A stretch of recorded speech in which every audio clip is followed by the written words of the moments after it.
digamos, compartir un rato que será cortito, digamos, con amigos y con otras personas que conozco mucho menos, y tener la oportunidad de explicar algunas cosas que, como ya ha dicho, digamos, hábilmente Albert, pues bueno, digamos, están de cierta manera relacionadas con una trayectoria, digamos, larga, porque la edad no perdona, y para que se entienda como referente, yo seguramente soy con bastante probabilidad, pues el mayor que está en esta sala en estos momentos, o casi, digamos, en términos de edad.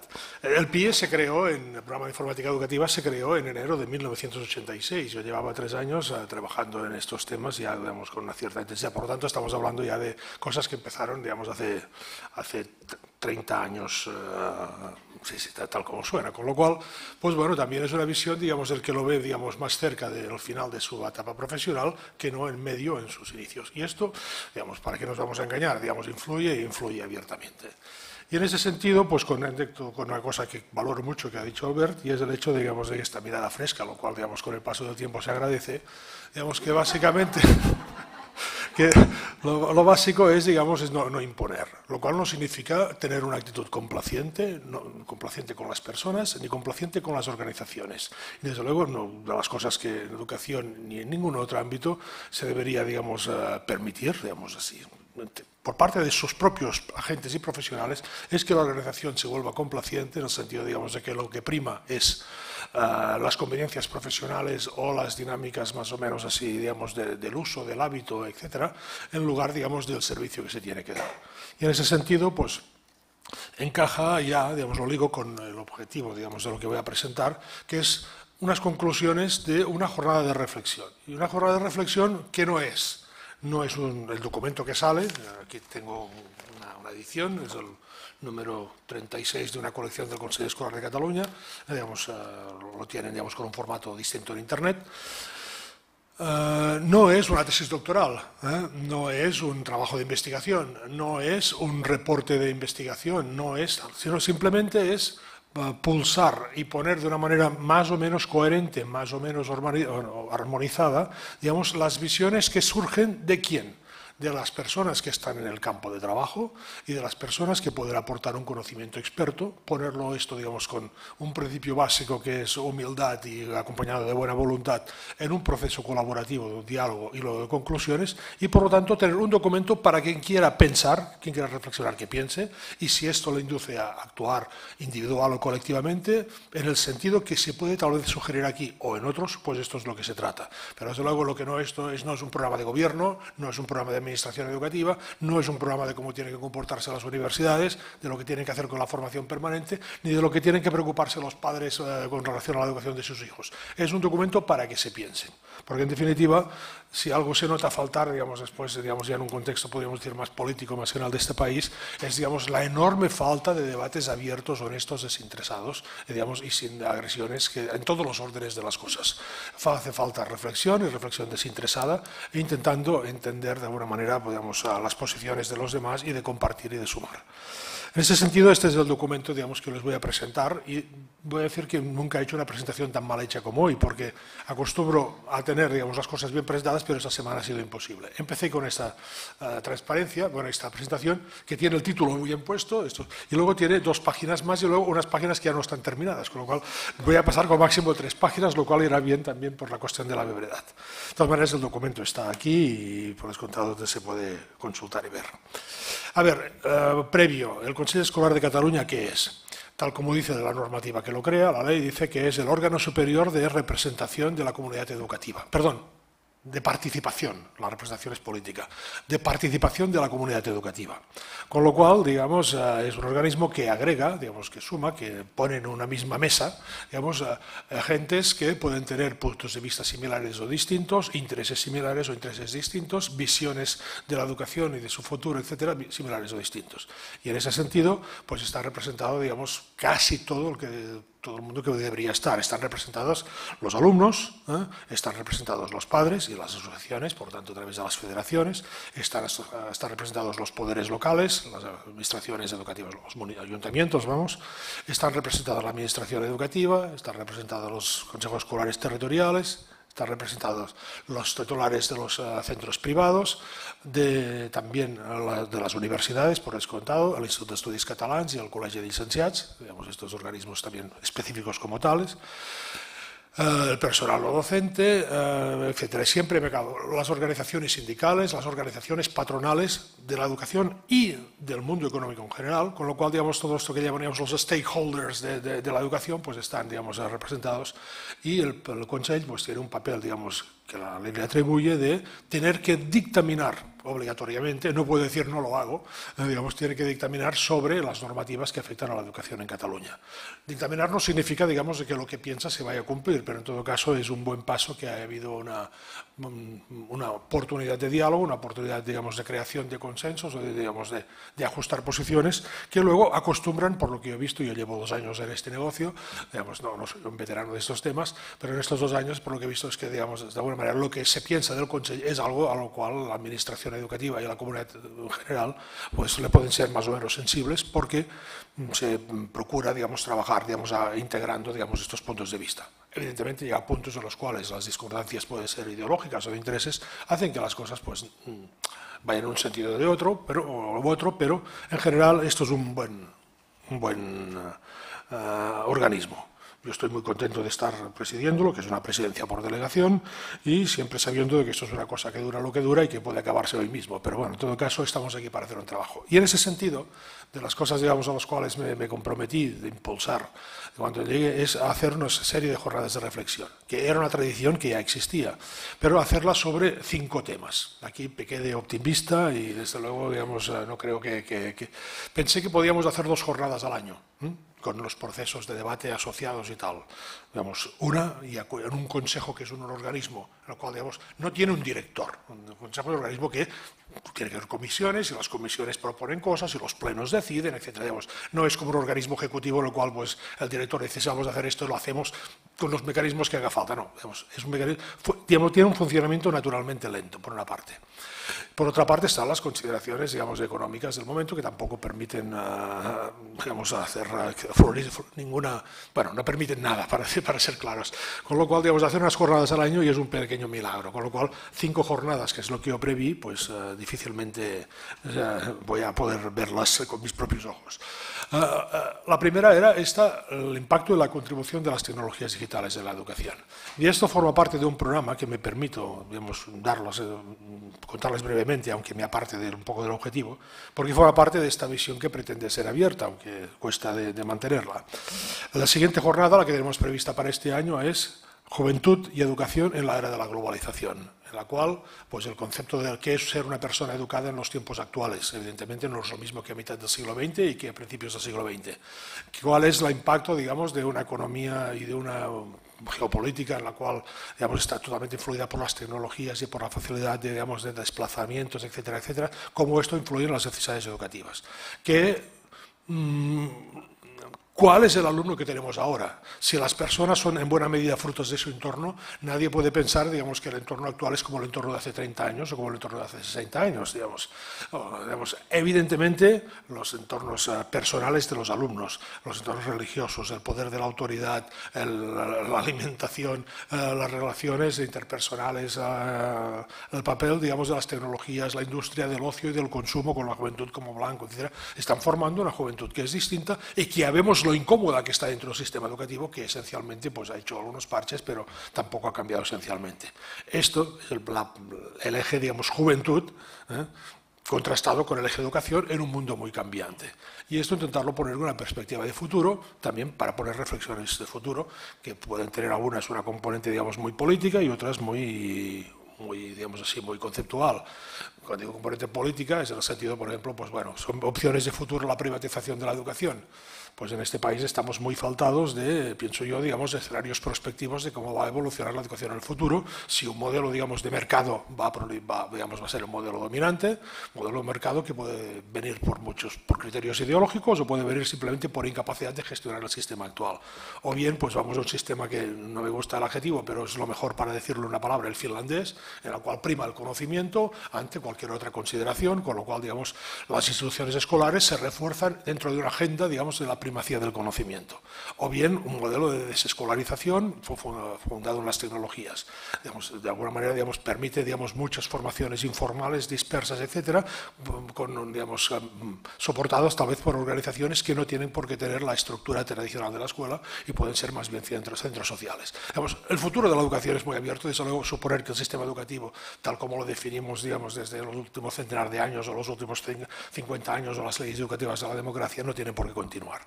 Ese es un tema de reflexión muy importante y creo que es de los que pueden de alguna manera ayudar a centrar los escenarios. Sigo en este esquema, porque en buena parte, diría, de este librito, que intentaré comentarles algunas cosas en los 10 minutos siguientes, pues salen puntas, digamos, índices, digamos, lanzas o, digamos, dardos a las jornadas futuras. Luego vendría una jornada sobre la personalización del aprendizaje. Yo creo que de alguna manera no tenemos la valentía suficiente en los entornos, digamos, académicos, administrativos, etcétera, de decir que el problema es que la diversidad nos ha explotado en la cara. Digamos, el concepto de atención a la diversidad en el fondo era decir, tenemos una cosa que es homogénea y unos que no lo son tanto. Vamos a hacer como atendemos los que no son tanto para reconducirlos a lo homogéneo. Y esto ya no se aguanta más. Esto ya no se aguanta, todo es diversidad, todo es diversidad. A mí, cuando yo iba a la escuela todos éramos blancos, católicos, no había divorciados, digamos, todos teníamos un bagaje cultural y económico, etcétera, etcétera, muy parecido, etcétera, y nada se parece a la realidad, digamos. Todos teníamos la misma única televisión, digamos, más o menos los mismos diarios, experiencias educativas, etcétera. Digamos, todo esto no tiene nada que ver con lo que pasa hoy día, con lo cual le decimos las cosas por su nombre, decimos la diversidad es un concepto muy interesante, pero que ha llegado al fin de su recorrido, y vamos a pensar, digamos, en la manera de salvar los servicios públicos, y la manera de salvar los servicios públicos como grandes sistemas del siglo XX, pues es personalizándolos, con lo cual implica tener nuevos esquemas de trabajo. De manera que no hagamos un programa para los muy listos, y un programa para los dropouts, y un programa para los que no leen, y un programa para los que no sé qué, y un programa para no sé cuántos. Digamos, vamos a buscar un enfoque integrador, pero que nos sirva para todos. De alguna manera, este es el reto que tenemos para salvar, digamos, el sistema educativo público, pienso yo, como muy importante. Esto sería en el año 2015, pero esto ya 2014, pero ya lo veo muy lejos. Y luego pues tendríamos, ¿esto cómo lo tenemos que hacer? Lo tenemos que hacer organizando distinto, previendo cosas respecto a espacios, respecto a metodologías, digamos, uno mucho más práctico, en el cual la reflexión sobre los espacios reales y virtuales de aprendizaje pasaría a tener un papel esencial. Digamos, las paredes de las aulas ya son, digamos, muchos, lo escribí en un libro, por lo tanto lo puedo volver a repetir, son como prisons of learning, digamos en muchos sentidos, digamos. Esto no significa que tengamos que romper las paredes, pero sí que hay que oxigenar muchísimo este ámbito. Y la última jornada, a la cual yo estoy seguro que no llegaré, pero bueno, en todo caso la planteo por si alguien puede recoger el testigo, sería la gestión. Es decir, nada de lo que estemos convencidos, nada de lo que queramos hacer, nada de lo que digamos, consideremos que queremos cambiar, etcétera, va a funcionar si los gestores no funcionan distinto.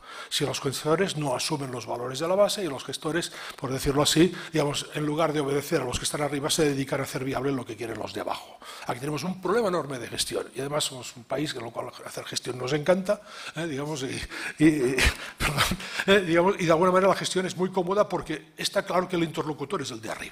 Con lo cual focalizas mucho el problema, pero cuando quieres realmente servir a una comunidad, tienes que servir a los de abajo, con lo cual o cambia el paradigma mental de los gestores y sus herramientas de aproximación al mundo y a la realidad, o las cosas difícilmente van a funcionar. Y esta sería, digamos, la última jornada, en la cual nos habríamos cargado, digamos, de herramientas, de razonamientos, de ideas y tal vez de consensos sobre que las tecnologías tienen un impacto enorme en muchísimos temas porque corresponden a cambios de la sociedad. Digamos que el mundo es diferente, es un mundo global, con lo cual los valores y los instrumentos de las personas no pueden ser los mismos. Luego, digamos que hay que pensar que la persona es el eje de la educación y luego tenemos que usar unos espacios y unas metodologías de trabajo distintas. Y a ver si con todo esto encima de la mesa los gestores son sensibles y cambian un poco su manera de trabajar y hacen que la cosa sea posible. Este sería el esquema de trabajo, con lo cual parece que no quiera explicar el documento, pero digamos, este es el contexto en el cual, de alguna manera, evidentemente con el vistiplácito, digamos, del Consejo Escolar de Cataluña y aprobado en un pleno, este es el plan de trabajo que nos pusimos para los próximos años y que se verá hasta dónde llega. Dicho esto, digamos, esta jornada de reflexión, pues antes teníamos unas jornadas de reflexión, un día, que esencialmente correspondía a la época en la cual, digamos, tenía sentido de que unos expertos hicieran una contribución específica que se explicaba a una serie de gente interesada en forma de una serie de mesas, una serie de conferencias, que hubiera un debate y se sacaran unas conclusiones. Pero esto no diré que no tenga interés, ni mucho menos, pero ahora estamos llenos de documentos relevantes por toda la red. El problema es filtrar los más relevantes y tener tiempo de leerlos y digerirlos y que nos sirvan de pautas de actuación. Con lo cual, pensar de que la base es que un experto haga sobre el papel de la juventud, etcétera, o bien sobre el papel de algo digital, no sé, digamos, un documento específico, pues está muy bien encargarlo, pero de alguna manera uno puede decir, miro lo que hay y se por descontado que encuentro cosas. Con lo cual, importa, digamos, que haya personas que aporten lo que decía Schrödinger, ¿no? digamos el físico, el método de la mecánica cuántica, que aporten síntesis aún con el riesgo de equivocarse. Digamos, ya tenemos tanto material que lo que importa es digamos, que venga alguien y que nos cuente la síntesis de lo más relevante y que lo haga con su propia responsabilidad. Con lo cual, pues pusimos esto, una serie de expertos que hicieran una serie de resúmenes sobre temas, ideas clave, y luego abrimos un debate por internet, un debate que duró 7 semanas, del cual este documento, el documento de la jornada de reflexión, este documento que lo tiene en el entorno 3Bs consescat.cat, se puede facilitar, la Vox sabe de sobras, el Learning Center sabe de sobras dónde encontrarlo, pues este documento salió, digamos, de la síntesis de muchos puntos de vista, evidentemente trabajado por una comisión para hacer una redacción uniforme, porque cuando escriben 300 personas cosas concretas, pues hay que hacer luego un trabajo importante de poner las cosas así, más o menos de una manera armonizada. Y el resultado es este, un documento que tiene este índice. Oh, no, esto tenía que salir todo de una vez, pero... Bueno, estos son los 10 primeros puntos del índice que corresponden a lo que salió realmente en el debate. El debate lo articulamos en una serie de 4 temas. Uno era... ¿Cuál era? Uno era sobre las cuestiones de evaluación y formación, otro era sobre la importancia del... Lo de la memoria semántica es un auténtico desastre. Uno era sobre el papel de las tecnologías digitales en el aprendizaje, otro era competencia digital y evaluación, otro era integración de las TIC y organización de centros, y luego un cajón desastre. Entonces, bueno, evidentemente, un debate por internet, las cosas se desbordan, salen por donde no tienen que salir, con lo cual salió, pues básicamente, que los materiales que se obtuvieron se podían organizar en una veintena de puntos, y aquí tienen los 10 primeros. Uno es época de cambios globales y locales, y esta época de cambios globales y locales pues no se la voy a describir, la tienen más que clara. Digamos, luego la incorporación de las tecnologías como un reto, digamos, ha aparecido como una novedad en términos históricos del sistema educativo, hay un análisis sobre esto, y luego un punto que es el impacto sistémico de la tecnología en la educación. Y en esto del impacto sistémico, pues lo que es fundamental es, digamos, que se tenga presente de que cualquier nueva tecnología y comporta, y esto ya lo dice el documento, la reconstrucción de las reglas sociales, de las instituciones, de los roles de las personas y de sus relaciones con el entorno, el cual, a su vez, el entorno es modificado por las propias tecnologías. Con lo cual, las tecnologías introducen un elemento de dinamismo que, digamos, que de otra manera, pues, digamos, no existía. Y que esto es algo intrínseco, esto es algo contrario a lo que piensan muchas personas en el mundo educativo todavía, que es algo que se puede graduar a voluntad. Ahora lo uso, ahora no lo uso. Pues no, digamos, esto es algo que está, digamos, dentro del sistema, con lo cual, digamos, no lo puedes segregar, digamos, o asumes, digamos, de que la tecnología es una realidad, o bien la ignoras, pero, digamos, lo que no puedes hacer es pensar, digamos, de que es un elemento, digamos así, segregable, más o menos externo, etcétera.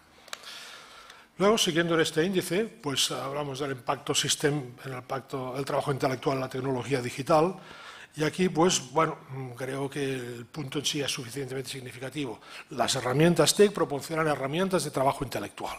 Digamos, estamos hablando con nosotros mismos cuando estamos usando herramientas TIC para comunicarnos, para crear, para componer, para calcular, para simbolizar, para simular, modelizar, simular, para relacionarnos con el mundo físico adquiriendo datos o manipular el mundo físico, etc. Es trabajo intelectual, digamos, esto es la justificación en el fondo más profunda que hay para que esto esté en educación, digamos, de todas las personas a todos los niveles. Y en este sentido, iríamos un poquito más adelante, pasaríamos 2 puntos, familiaridad de la tecnología a la competencia, evidentemente el título dice que aquí hay un salto importante, Y iríamos al punto 6, tecnologías para el aprendizaje y el conocimiento. Y ese es un punto que, digamos, que casi dando este mensaje ya me consideraría contento. Digamos, estoy muy satisfecho, digamos, de esta redacción que salió, digamos, y me permito leérsela porque creo que tiene interés. Dice, cuando las tecnologías se integran en la tarea de aprender, no tiene sentido preguntarse para qué sirven, porque son inseparables de la actividad intelectual que se lleva a cabo. Cuando se integran no tiene sentido aquello preguntarse si la tecnología para qué sirve. Es parte de lo que hacemos. Cuando estamos creando algo y decimos al procesador de textos, pues no tiene sentido preguntarse para qué sirve, porque es parte del trabajo que hacemos.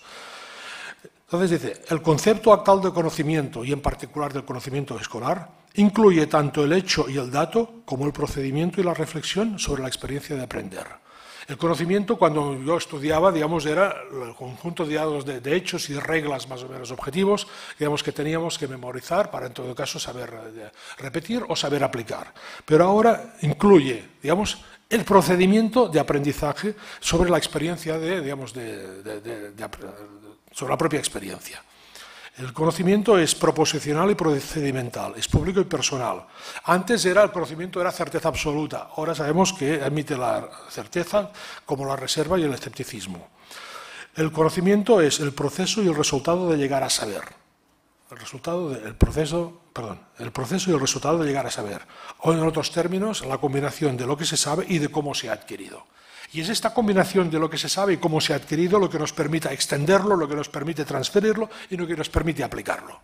Y aquí, a mi modo de ver, es donde está, digamos, la justificación más básica de para qué quedan las tecnologías. Es este punto, tecnologías para el aprendizaje del conocimiento. Esto es una terminología que en Cataluña ha adquirido un cierto cuerpo, en otras partes, digamos, tal vez no tanto, pero en todo caso, ¿por qué son tecnologías para el aprendizaje del conocimiento? Porque la reflexión, digamos, sobre cómo se ha aprendido es la que facilita la aplicación y la extensión del conocimiento.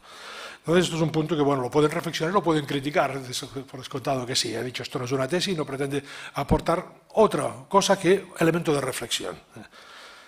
Si avanzáramos un poquito más en todos estos temas, nos iríamos a un punto que está aquí abajo, que es más abajo, el 8, el papel crucial de la evaluación. Y este es el otro punto.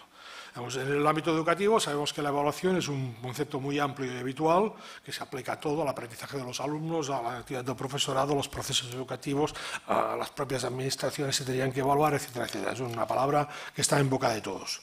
Pero lo que es fundamental es que, digamos, si se sigue con criterios y métodos de evaluación estáticos, no se podrán valorar nuevos objetivos educativos. Es decir, seguir con evaluaciones estáticas pensadas tal como son impide valorar la consecución de nuevas cosas, porque los métodos de evaluación están pensados para, digamos, valorar determinadas adquisiciones, etc. Esto las personas que trabajan en evaluación, digamos, por eso lo saben y pueden estar pensando, ¿qué cosas dice este señor? Digamos, cuando todo esto es obvio, puedes contar lo que sí, y lo admito de entrada. Pero lo que importa es que esto, digamos, sea como una reflexión que está aquí para el conjunto de la comunidad educativa, porque hay, digamos, una parte importante de esta comunidad, padres, medios de comunicación que influyen sobre todo el sector, profesorado, etcétera, etcétera, o incluso los propios alumnos que por su experiencia llevan a pensar, digamos, que la evaluación es algo muy estático y que está solamente ligado a determinados tipos de actividad. La evaluación condiciona no solo lo que el alumnado aprende y cómo aprende, sino lo que enseña el profesorado, ya que éste ofrece los recursos para afrontar según el tipo de evaluación que le va a proponer. No sigo en ello, lo pueden leer, pero bueno, en todo caso tengamos en cuenta de que, como dice el punto 62, un sistema de evaluación que no evolucione tiene consecuencias, digamos, la casi imposibilidad de materializar la innovación. No hay innovación, sino un cambio paralelo o incluso diríamos previo en los planteamientos de evaluación. Etcétera, etcétera, iríamos mirando por aquí cuestiones de gobernanza educativa, liderazgo. En el tema del liderazgo, digamos, es clarísimo, digamos, de que las organizaciones son evidentemente recursos, son estructuras, son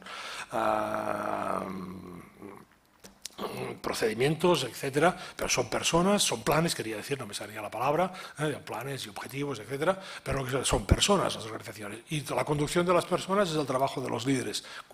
Una conducción que no tiene que ser con el afuste y el látigo, sino que tiene que ser dialogada y tiene que ser argumentada, etcétera, con el poder de la palabra y de la convicción y con el poder de la deontología detrás. Pero que fundamentalmente, digamos, el papel del líder educativo es fundamental para que las organizaciones puedan, digamos, evolucionar para hacer posible este tipo de cambios. cambios. Con lo cual, digamos, esta cuestión de la gobernanza y el liderazgo, gobernanza es el sistema, digamos, mediante el cual las organizaciones toman decisiones, pues digamos, este tiene que, digamos, que evolucionar fuertemente. Y hay que decir que en Cataluña, si se sigue, digamos, si se continúa desarrollando la ley, cosa que esperemos que sea posible, pero con la LOMCE la amenaza, digamos, como espada de Damocles no parece pues del todo seguro, ni mucho menos, pues los criterios de autonomía, de liderazgo y de primacía del centro a la hora de configurar su plan de actuación educativo, pues tendrían que hacerlo posible. ¿Qué es lo que realmente, a mi modo de entender, hace falta? Y es de que los centros sean las unidades básicas realmente libres, autónomas y responsables de lo que hacen. Este es el punto fundamental. 5 minutos más y voy terminando. Seguiríamos con este índice y pasaríamos a los 10 puntos siguientes. No.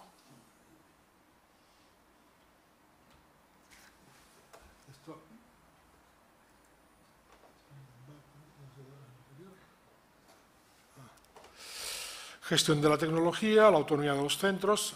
Aquí se hace, digamos, una punta de lanza muy fuerte, pero recogiendo lo que dice el sector, digamos, en contra incluso se podría pensar contra criterios de la propia administración. Muchas veces la administración educativa tiene que tender a dar los centros educativos, y no me refiero al departamento de enseñamiento, sino me refiero, digamos, a los organismos que gobiernan las tecnologías en la administración, considerar que los centros son meras unidades administrativas, por lo tanto, en tema tecnológico harán lo que se les manda, como si fueran una oficina territorial de empleo o como si fuera una dependencia, digamos, de cualquiera de un servicio de sanidad, como si fueran meras oficinas. Y en todo caso no tiene un centro educativo, no tiene nada de mera oficina, con lo cual esta aproximación, digamos, de sabios, que nosotros os decimos lo que tenéis que hacer y cómo lo tenéis que hacer, y para eso os damos los aplicativos para que lo hagáis, etcétera, digamos, y los instrumentos y los recursos, pues es una cosa que se queda notablemente corta. Y aquí este documento es un punto en el cual asume clarísimamente un compromiso en defensa de los centros educativos contra intrusiones, digamos, de la administración, que tiene que considerar que todo lo que es público pues tiene que obedecer al principio, digamos, de autoridad de más arriba, cuando el principio real tendría que ser el de subsidiariedad, que es el que las decisiones se toman lo más abajo posible en cada uno de los ámbitos.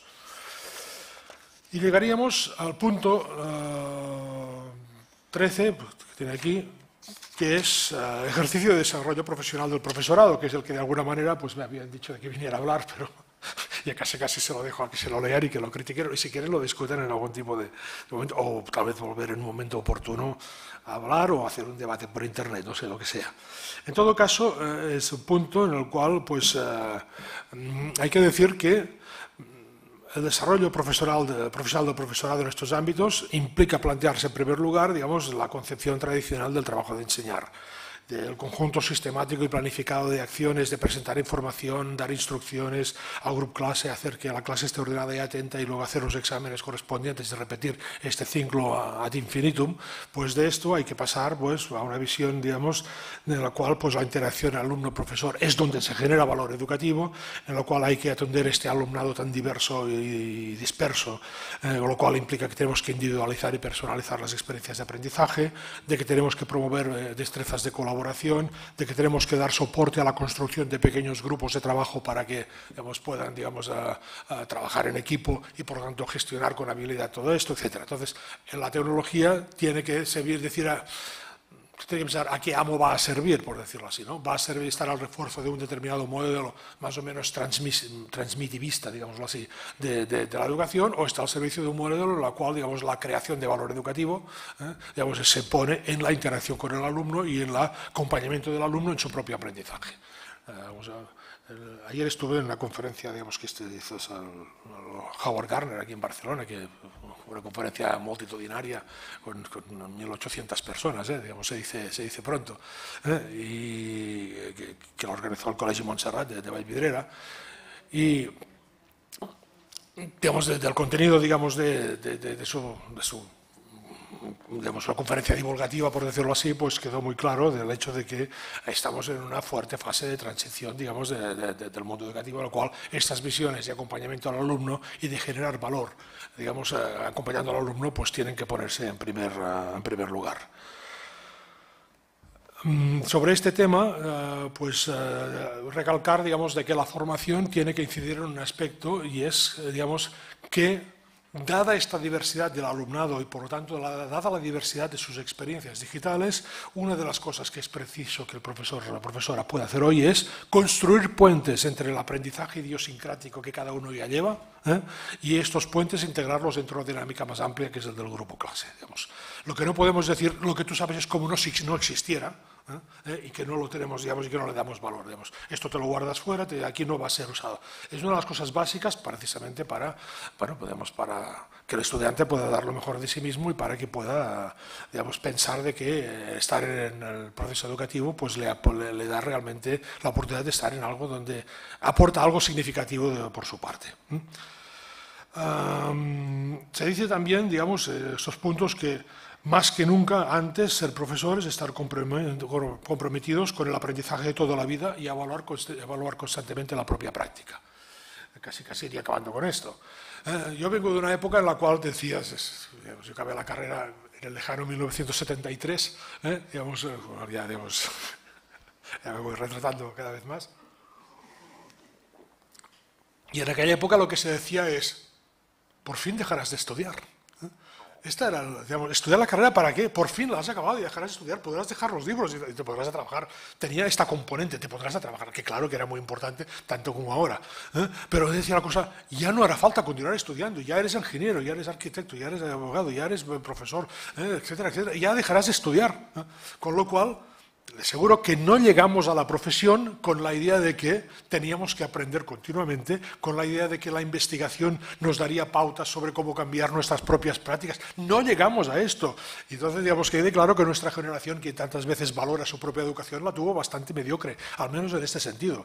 Las personas mayores tienen tendencia a idealizar su educación hasta unos extremos, hasta cierto punto grotescos a veces, ¿no? Como si hubiera sido una educación maravillosa. Y realmente, pues muchos de los valores necesarios, digamos, de hoy día y que ya los asumimos, no formaban parte de nuestro bagaje. Y concretamente esta idea, digamos, que aquí se recalca de que hay que estar comprometido con el aprendizaje toda la vida y evaluar constantemente la propia práctica, no forma parte del chip de las generaciones que han dirigido este país durante los últimos 30 años, digámoslo claro. Digamos, esta es una realidad que digamos, yo creo que la sufrimos día a día. Y no es una crítica para nadie en concreto, ¿no? Sino es describir una situación.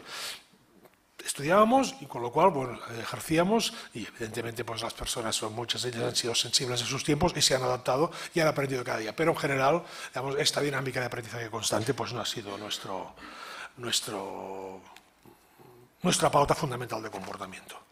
Acabo diciendo un punto final, digamos, de que la sociedad, como sabemos, es dinámica, como es la tecnología, pero estemos preparados a varias cosas. Uno, que el impacto se acentuará. En la medida que las interfaces de diálogo con los ordenadores vayan siendo, digamos, cada vez más próximas a la interacción más fácil con la máquina. ¿Qué pasará cuando las máquinas nos lean fácilmente y en voz alta? ¿Qué pasará cuando las máquinas corrijan textos escritos? ¿Qué pasará cuando estas cosas que están ahora, digamos así, que ya se apuntan, ¿no? Si miran el Guardian de esta semana, verán un debate en el cual, digamos, un grupo de profesores colectivos se opone a que las pruebas de redacción sean corregidas automáticamente por ordenador, porque hay ya herramientas que permiten corregir texto escrito y valorarlo. Horror, digamos, esto seguramente al señor ministro le encantaría, porque podría decir, vamos a hacer una evaluación en la cual no solo las pruebas de marcar una crucecita, sino las de construcción oral las hará la máquina, que es a donde van las cosas, no nos engañemos, no seamos ingenuos, digamos, vamos a un sistema macro de exámenes externos, digamos, tratados de una manera esencialmente ajena al estamento profesional del profesorado. Digamos, esto es lo que no lo dicen, pero vamos, digamos, tampoco hay que pegar de ingenuos ahora estas etapas de la vida. Con lo cual, digamos, vamos a esto. Es decir, que el impacto de la tecnología se acelera y por lo tanto como profesionales pues lo que podemos hacer solo es estar en la cresta, digamos, de la ola, en el sentido, digamos, de saber qué es las cosas. En la cresta encima de la tabla se ve lo que viene detrás e intentar, digamos, responder reactivamente, porque lo que es seguro es que si algo necesitan los alumnos es la interacción entre personas y esto solamente las personas la pueden dar. Muchísimas gracias.